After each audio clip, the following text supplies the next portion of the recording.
नमस्कार, मैं हूं आपके साथ अनुष्का और आप देख रहे हैं 1 to 1 न्यूज। खबर वही जो होगी सही। आइए रुक करते हैं आज की खबरों की ओर। उत्तर प्रदेश राज्य सहकारी बैंक ने किया 72वें अखिल भारतीय सहकारी सप्ताह 2025 का शुभारंभ। डिजिटल पारदर्शिता और साइबर सुरक्षा रही केंद्र में। राजधानी लखनऊ में उत्तर प्रदेश राज्य सहकारी बैंक द्वारा 72वें अखिल भारतीय सहकारी सप्ताह 2025 का शुभारंभ सहकारिता भवन स्थित चौधरी चरण सिंह ऑडिटोरियम में भव्य रूप से किया गया। इस वर्ष सहकारी सप्ताह का मुख्य विषय संचालन दक्षता, जवाबदेही और पारदर्शिता को बढ़ाने हेतु डिजिटलीकरण को प्रोत्साहित करना निर्धारित किया गया है। इसी विषय के तहत डिजिटल सुधार, तकनीकी पारदर्शिता और सहकारी संस्थाओं में आधुनिक प्रणाली को बढ़ावा देने पर विस्तृत चर्चा हुई। मुख्य अतिथि कृषि मंत्री सूर्य प्रताप शाही तथा विशिष्ट अतिथि सहकारिता राज्य मंत्री स्वतंत्र प्रभार JPS राठौर ने सहकारी संस्थाओं में तकनीकी उन्नयन की आवश्यकता पर जोर देते हुए कहा कि डिजिटलीकरण से पारदर्शिता, जवाबदेही और कार्यक्षमता में बड़ा सुधार आता है।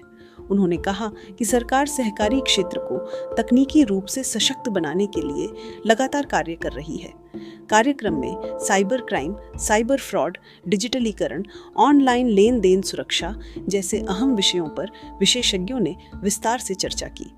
बढ़ते डिजिटल लेन देन के मद्देनजर साइबर सुरक्षा को मजबूत बनाने, उपभोक्ताओं को जागरूक करने और सहकारी संस्थाओं में सुरक्षा मानकों को और प्रभावी बनाने पर कई महत्वपूर्ण सुझाव दिए गए। समारोह में प्रमुख सचिव सहकारिता सौरभ बाबू, अध्यक्ष UPCB जितेंद्र बहादुर सिंह, अपर निबंधक बैंकिंग अनिल सिंह, प्रबंध निदेशक PCF चंद्रभूषण त्रिपाठी, महाप्रबंधक नाबार्ड नंदिनी घोष, सेवानिवृत्त पुलिस उप महानिरीक्षक अरविंद चतुर्वेदी, प्रबंध निदेशक PCO श्रीकांत गोस्वामी, प्रबंध निदेशक UPCB R. के कुलश्रेष्ठ, DGM नाबार्ड अर्चा वाजपेयी तथा प्रदेश के सभी जिलों के DCB अध्यक्ष व अधिकारीगण उपस्थित रहे।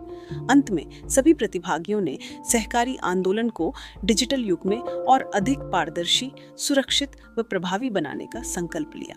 Bureau report 1 to 1 news. देखिए, सहकारिता एक बहुत व्यापक विभाग है और ये किसानों से सीधा जुड़ा हुआ विभाग है और सहकारी समितियों के माध्यम से किसानों को विभिन्न प्रकार की हम सेवाएं देने का काम करते हैं, जिसमें बैंकिंग, किसी को क्रॉप लोन लेना हो तो वो ले सकता है, फर्टिलाइजर में यूरिया DAP चाहता तो वो ले सकता है, गेहूं और धान बेचना है, तिलहन दलहन बेचना है, उड़द और मूंगफली बेचना है। इस तरीके से सभी चीजों का काम किसानों का इस सहकारिता विभाग से जुड़ा हुआ है। तो इसके बारे में सभी चर्चाएं हुई हैं। आज मुख्य विषय था हमारी बैंकिंग प्रणाली को ठीक करना, उसका परिचालन, पारदर्शिता और उसका डिजिटलीकरण। तो हमारे उत्तर प्रदेश की कोऑपरेटिव बैंक और हमारी जिला सहकारी बैंक बहुत दक्षता और प्रामाणिकता के साथ काम कर रही। अभी हमने सहकारिता के एक सदस्यता अभियान चलाया था।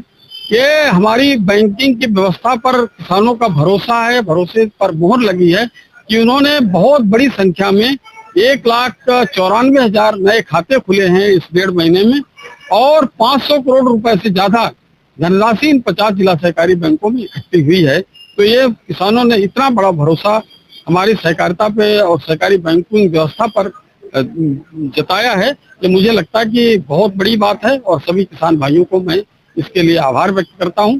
और माननीय प्रधानमंत्री नरेंद्र मोदी जी, माननीय गृह सहकारिता मंत्री अमित शाह जी और उत्तर प्रदेश के मुख्यमंत्री माननीय योगी आदित्यनाथ जी के नेतृत्व में बहुत ही अद्भुत काम सहकारिता के क्षेत्र में हो रहे हैं।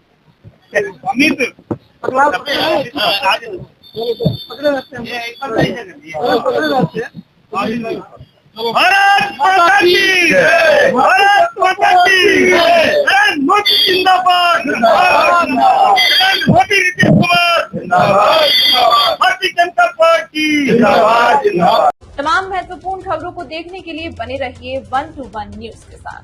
खबर वही जो होगी सही।